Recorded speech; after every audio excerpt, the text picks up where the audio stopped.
Welcome. My name is Helen Thomas, and this is the CDFM study group. So I'm going to be continuing review of the 2018 study guide for Module 2, which is Budget and Cost Analysis. And I'm going to be focusing on Competency Area 1, Defense Budget Process, picking up on page 2.1.34. So last time we ended up with the planning phase of PEEP, and then I said the individual at the USD, that's the Undersecretary of Defense, that particular individual responsible for the planning phase is the USD for policy. I also said that the final document published in the planning phase is the Defense Planning Guidance. All right, so now we're picking up with the programming phase. So the next question is, who's responsible for the programming phase of PEEP? And you can find that answer in the top of 35.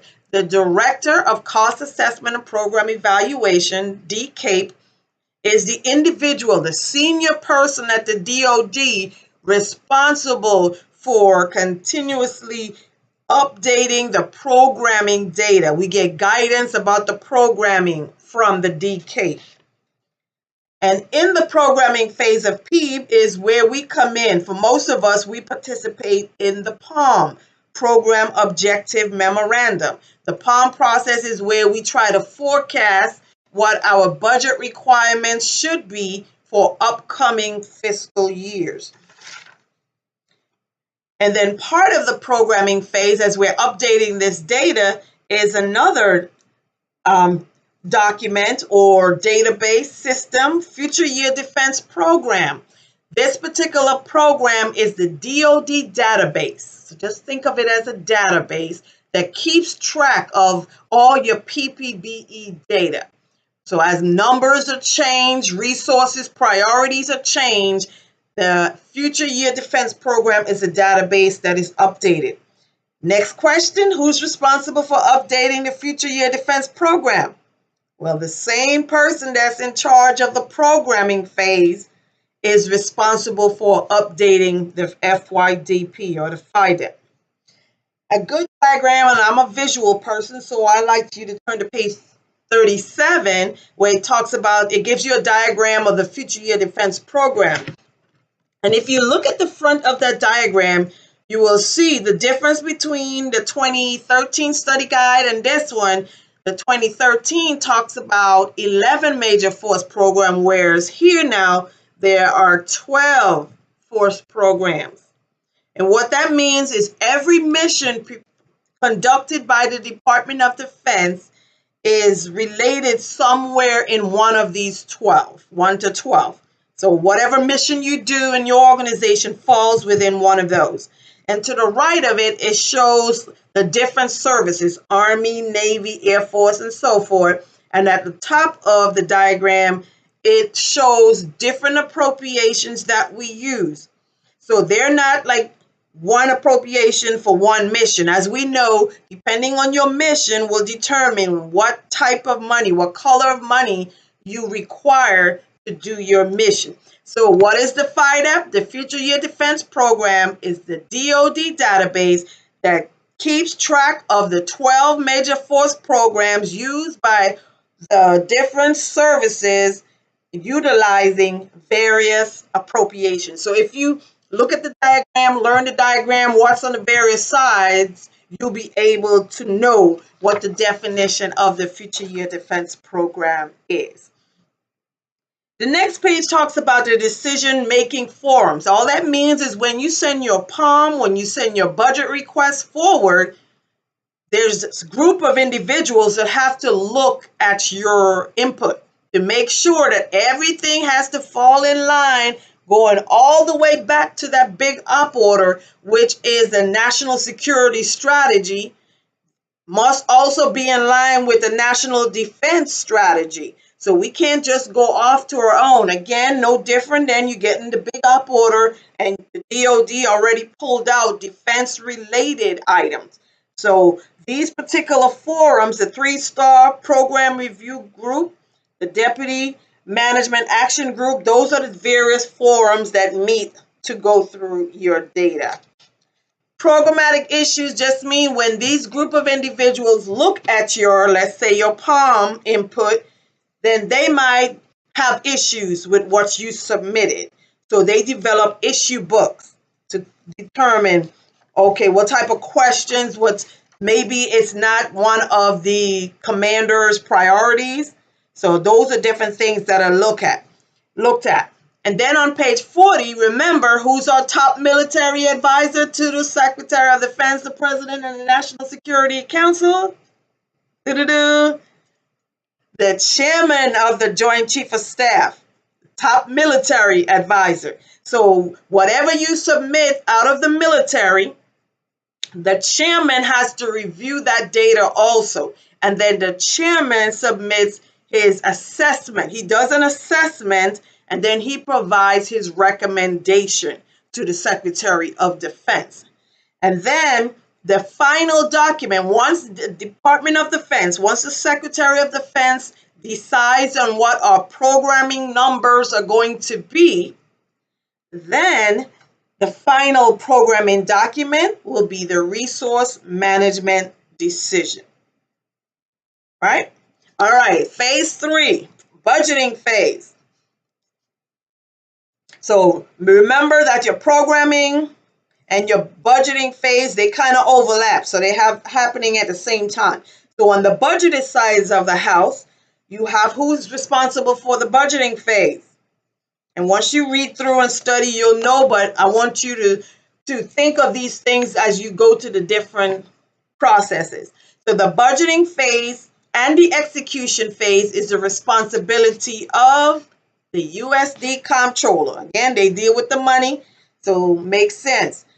Budgeting phase. So your budget estimate submission, remember we do annual budgets.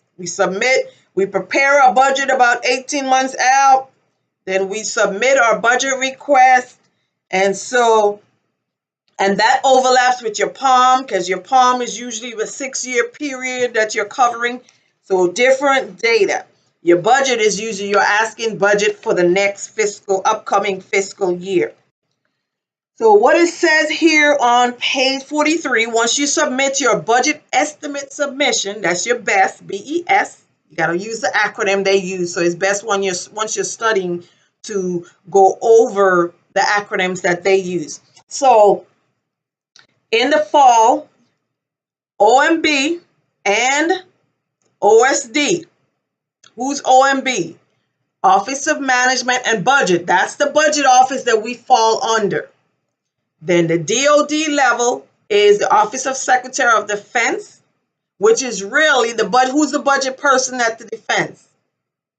The Undersecretary of Defense Comptroller. So both of those offices get together in the fall to do a fall scrub, fall review, to scrub that budget request that has to get sent forward for inclusion into the president's budget. So they scrub it to make sure you can justify what you're asking for and sending forward. So the primary focus of this review is ensuring the use of the proper funding policy for the appropriation, making sure that whatever it is we're trying to do, that we're asking for the right color of money. That's what the fall review is about. Another system that's introduced in the budgeting phase. So as you're going through the PPBE process, that future year defense program we just talked about is continuously being updated. When you get to the budgeting phase, there's an additional system. That is the Comptroller Information System. So not only do you have the Director of CAPE have to update the future year defense program with the budget data, you also have that Comptroller Information System. So that's this other system that has to be updated with the budget specific information. All right, so so they kind of switch gears on page 45 and talks about issue resolution and how PPBE relates. Let me see, let's check something here. Okay, so they kind of jump to the Defense Acquisition Board, and that process. So I'm going to jump from there and continue with budget, and then I'll come back to that a little later because it's kind of out of place. And the J-Rock is out of place. But that's the order they have it. So with budget, let's go to page 48. So when we submit our budget, we being the Department of Defense submits the budget to Office of Management and Budget. They would then go over that budget during the fall review, fall, September, October. So you have a representative from OMB and the USD Comptroller will sit down, go through that budget, and then once they finalize the budget, so that will be your draft RMD, Resource Management Decision, that will be sent forward once it's finalized for inclusion in the President's budget on 48. And then on page 49 is talking about when the President submits the budget. So by law, when does the President have to submit the budget to Congress? The President is required to submit the budget to Congress no later than the first Monday in February. And so when he submits it to Congress, you have congressional hearings by the committees. They have a concurrent budget resolution. That's when they get together to determine what type of limitations they're going to have and how they're going to judge the budget. And I'm just reading the slide on page 49, and then we can go through each page. But the overview. So you have is concurrent budget resolution. You have the authorization process. All they're doing is authorizing the programs. And then you have the appropriations process, and they're authorizing their funding, the appropriation. So that's explained a little bit more in 50, 51 gives a timeline. And it talks about DoD specific appropriations on page 52. So the DoD, which is good to know since this is a DoD exam, is the DoD appropriations categories. MILPERS, that's how we pay our soldiers or airmen or Marines or military personnel. Operation and maintenance, that's our support. O&M, RDT&E, research, development, technology, and evaluation. Procurement and military construction. Those are the 5 DoD specific appropriations. Page 53 tells you what they're used for. So what you need to know here, this diagram is MILPERS and O&M, 1 year appropriation means they're good for 1 year. All appropriations expire for an additional 5 years. And then on that 6th year, they are closed, canceled. The money goes back into the miscellaneous receipt accounts in the Treasury. So once you know the timeline, if they give you an appropriation, they give you a year, and they'll ask you, when is this appropriation, when is this particular appropriation going to be entered into the cancel state? How long is it expired? So you have to know the 5 fiscal years. So, you know, RDT&E is a 2-year appropriation. Procurement is 3. Military construction is 5. And they took out, I see they took out the shipbuilding one. So good. So you only need to know MILCON is 5 years. Let's see, did they move it? No. Be mindful under procurement. I thought they took it out, but no, it's listed. Under procurement to the far right, you see 3 years investment type appropriation on page 53, 2153. And then under that, it has shipbuilding and conversion Navy appropriation is 5 years plus extension for some specific activities. So that's another 5-year appropriation in under the procurement. So you got to make sure you don't miss that. So you, of course, if it's a 1 year, it's annual. You have incremental funding policy for your RDT&E. So what you need to know, which are your 2 annual appropriations, O&M and MILPERS. Incremental funding policy, that's your RDT&E or research.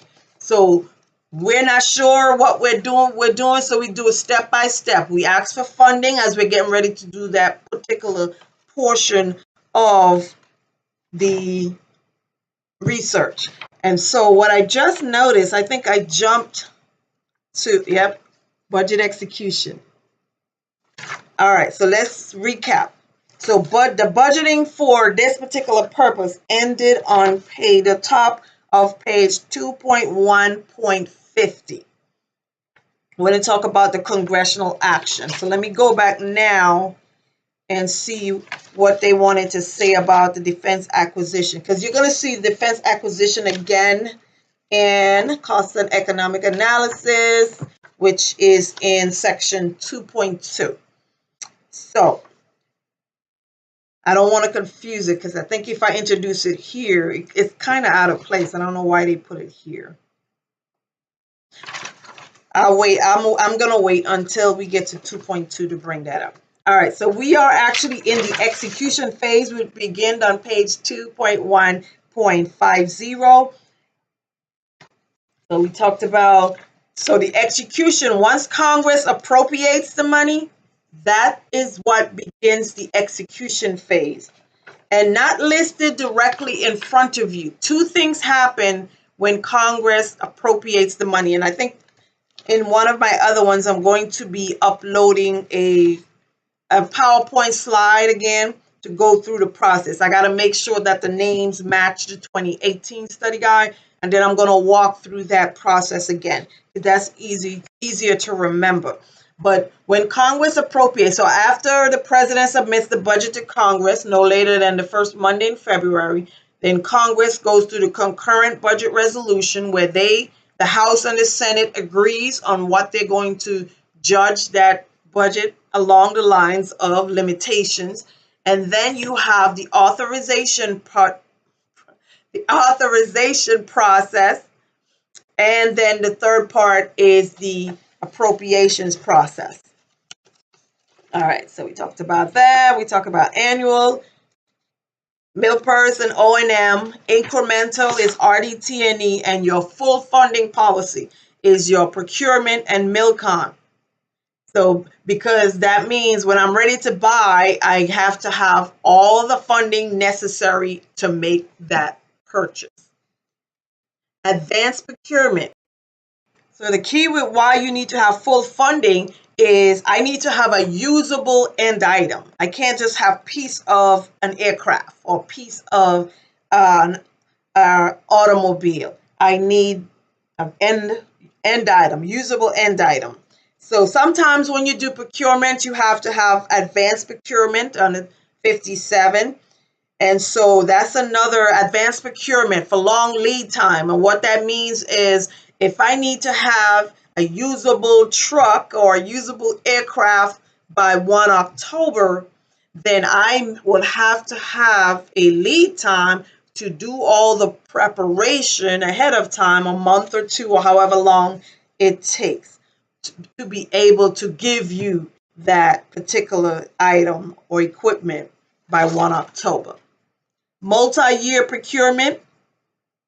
We talked about multi-year just means it's more than one. So procurement, we said on the basic, it's 3 years. But if it's shipbuilding, conversion, Navy, that's a 5-year procurement. And although I'm not going in details with these particular pages, again, when you study, you need to read through all the items. And then you'll be able to tie what I'm saying. It'll make more sense what I'm saying when you listen to these videos, but you would have had to have read the information yourself. Page 60. The importance of learning the slide on the appropriation, what they're used for, and their timeline is you see each appropriation has 3 phases. So let's say I'm dealing with a military construction project. Phase 1, when it's current for 5 years. But remember, we also said every appropriation is expired for an additional 5 years. So now that account is open 10 years that we have to keep track of those funded. And then on the 11th year, will be phase 3 for a MILCON project. The same thing you have to do if it's procurement, RDT&E, O&M, and MILPER. So make sure you know what's phase 1. And I stress this because when they give you a fiscal year or they give you a date and say, okay, today is 13 November 2012, and I'm dealing with RDT&E funding, how long will these funds be current? You have to be able to tell them FY19, FY20. It's expired since it's RDT&E is 2 years, so it's expired for an additional 21, 22, 23, 24, 25, and then on the 26th year is when it's closed or canceled. Now, a couple of things. What can you do when the appropriation is current? You can commit, obligate, expend those funds. What are we restricted to when we're in the expired state of that appropriation? We can only make adjustments, whether it's an upward adjustment or downward. As long as we have prior year funds for that year, we can make adjustments. We cannot make any new obligations when it's in the expired state. And what can we do in the cancel state? There's a couple of things. One, nothing, because those funds are then returned to the Treasury. And when you read through on page 61, it's telling you everything that I'm saying here. So you make sure you fact check me. If you see something wrong, feel free to leave a comment and let me know. So phase 3, those funds, when it's canceled, are returned to the Treasury in the miscellaneous receipts account. But there's another note under phase 3 says that if I have adequate funding in the current year, I can spend up to 1% of current appropriation to pay a bill that was in the canceled state. So if you have that much funding and you can use some of your current appropriation to make that payments, then it's saying that you have legally, you can do that. All right, switching gears to page 62 with some obligating documents. So you know, before we can obligate any funding, we have to have an obligating document. Some listed, contract, or the primary one we deal with. If it's not a contract, it's a 448, MIPR, Military Interdepartmental Purchase Request. You either can do direct citation or reimbursable. And then you got to know the difference. So direct meaning I give you an account number and I say, hey, use my account number, directly bill me for those things. Or reimbursable mean, hey, I'm going to spend my money first, buy the items for you, and then you're going to reimburse me for the money. What you need to make sure you know on page 63, the difference between, because on these orders, sometimes we put it's a project order or an Economy Act order. And what does it say? Project order, it's a project, so that sounds a little bit longer, are used to order work or services from another DoD entity. So I'm within my own organization. I'm doing a project within the DoD, another DoD entity. Economy Act order, meaning I'm dealing with an organization that is not, it's intra-government, so it's another government organization, but it's not part of the Department of Defense. Some other differences. The big one that typically comes up, the third bullet. On the project order, because I'm using in the DoD, I'm within my organization, you do not have to de-obligate the funds at the end of the fiscal year. However, if I'm in the Economy Act order where I'm intra-government, any unexecuted portion will be de-obligated.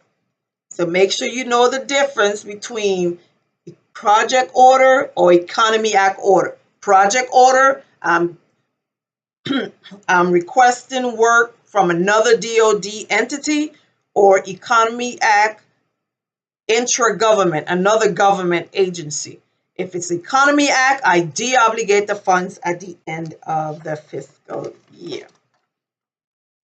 Contingent liabilities. So sometimes we have contracts and they're contingent liability, which means within the wording of the contract, it says, let's, for instance, contractor will be paid an additional $30K if the work is completed early and they give you the particular date. If the work's done, so it's conditions that are set in the contract, and if it's stated in the contract, then we have to pay contingent liability under outstanding contract. Termination of contract. And again, if you've looked at a contract, you know, typically in the contract, it is written that termination for convenience of the government. And then if the contractor does not meet those particular, go down the checklist, the things that they were required to do for that contract, if that contracting officer representative can show that that contractor is not providing that information or providing that work, then they get with the KO or the contracting officer, and then they can terminate the contract. So how do you then complete the work if you cancel that contractor, that vendor? Well, what typically happens is whatever remaining funding was there on that contract, you have to pay them for what they did based on what the KO says. And then whatever funding is left will be used to get a second contractor to complete the job. As long as you stay within the scope of what was already approved, you do not have to go back to the approving officials. If you go out of the boundaries, now you came up with, you know how we like to come up with these good ideas. When you come up with a new idea and it's outside of the scope of what was already approved, then you have to start from scratch and go back into requesting approval. So foreign currency fluctuations, you can read through a lot of this other stuff. A lot of it, most of this other stuff is just information. So that's why I'm kind of reading through and see if there's anything that you may have an issue with. The diagram on page 68 talks about thresholds, because Congress gives us thresholds on funding that we can reprogram at our level, our being DoD level. So this is what is listed there. I wouldn't necessarily say memorize all of that, but just kind of familiarize yourself with it. All right, another type of funding on page 69 that we deal with is the working capital fund. So these particular type of funding is revolving, meaning they don't have an expiration date like we talked about, current, expired, and closed. The revolving fund fall under different conditions, but they are monitored just as much as the other appropriation. So defense working capital funds, when it comes to budget execution. So basically how it works, and actually they sit on the next page, page 70, how it works is that organization takes their money. For instance, most of us know the commissary. The commissary is a working capital fund. So what it does is initially when they start up, they get appropriated funds from Congress. Once they're established, that organization will take their money, go buy the food to put on the shelves in the commissary. Customer comes in, buys the item off the shelves, and then that money is then taken to buy more items to put on the shelf. So you see that circle of motion. So the commissary, the goal with a working capital fund, though, is to break even, meaning they're not supposed to make a profit. So typically before a fiscal year begins, the working capital fund have estimated how much they're going to charge for their products based on costs and how much it costs for them to put the items on the shelf, to get them to ship, and all of that, they factor that in.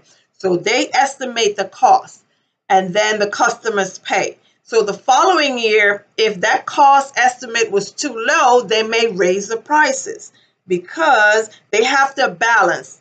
They can't always be under, they can't always be over. So they have to show a break-even opportunity. So when you read through all of This on 70, 71, that's basically what we're trying to get to.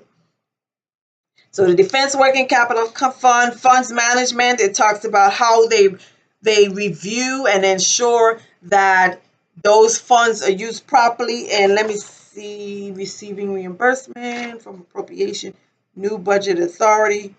So apportionment, so this funds management on 73 kind of goes into how they get the money in, talks about the apportionment process. And when we talked in module 1, we talked about apportionment. Anytime you hear the word apportionment, the next word that comes in your mind is OMB, because OMB apportions. So it starts at the top. Congress appropriates the money, OMB apportions the money, and DoD issues allotment. Remember, they always say, oh, we don't have enough allotment, because that's how we get our money, allotments at our level. So the apportionment, reapportionment schedule, they also fall into that. And receiving reimbursements or refunds, what is done with those, and the flow of funds. So actually, all of these are the things you can read through.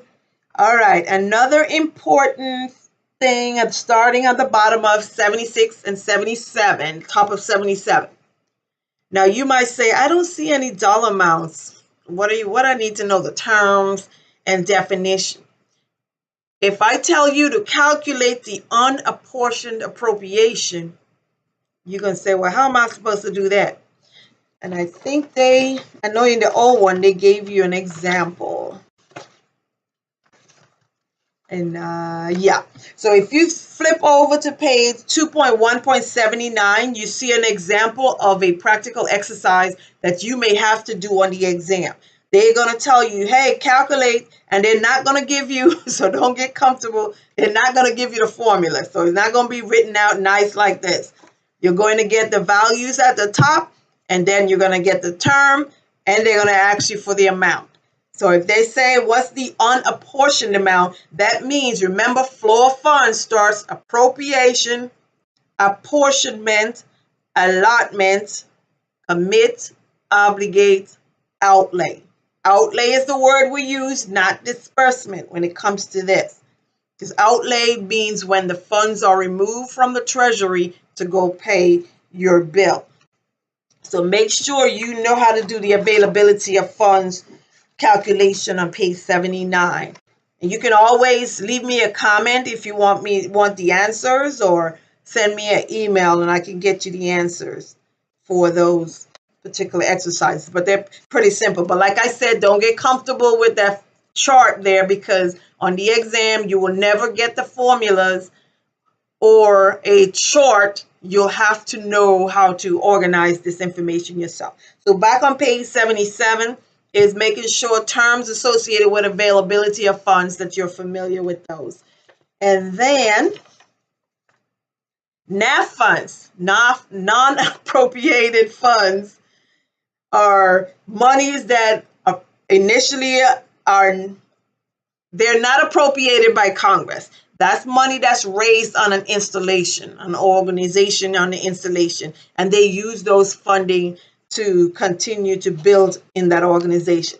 However, there are 3 categories. Remember what I started off saying, NAF funds are not typically coming from Congress. However, if they are, I'm looking at the chart on page 77, if they're category A, you see what it says, 100% appropriated, 0% NAF funds. Category B, 65% appropriated, and category C, 0% appropriated. So make sure you read through your MWRs, bottom of 77 and 78, to know what makes a category A, mission sustaining programs, category B, community support programs, and it explains a little bit. And then category C are strictly those particular activities on an installation where they raise funding. You know, like it says remote should be appropriated 0%. In general, appropriated support for category C should be limited. So you wouldn't use appropriated funds to do that. All right, so I think I've said enough for Module 2.1, and this will conclude our review for today. Be sure to subscribe as I continue. You see, I have to cut the videos in half because each particular one will take about 30 minutes, and I know you don't want to sit there listening to me for 30 minutes. So be sure to subscribe, and I'll see you guys again next time.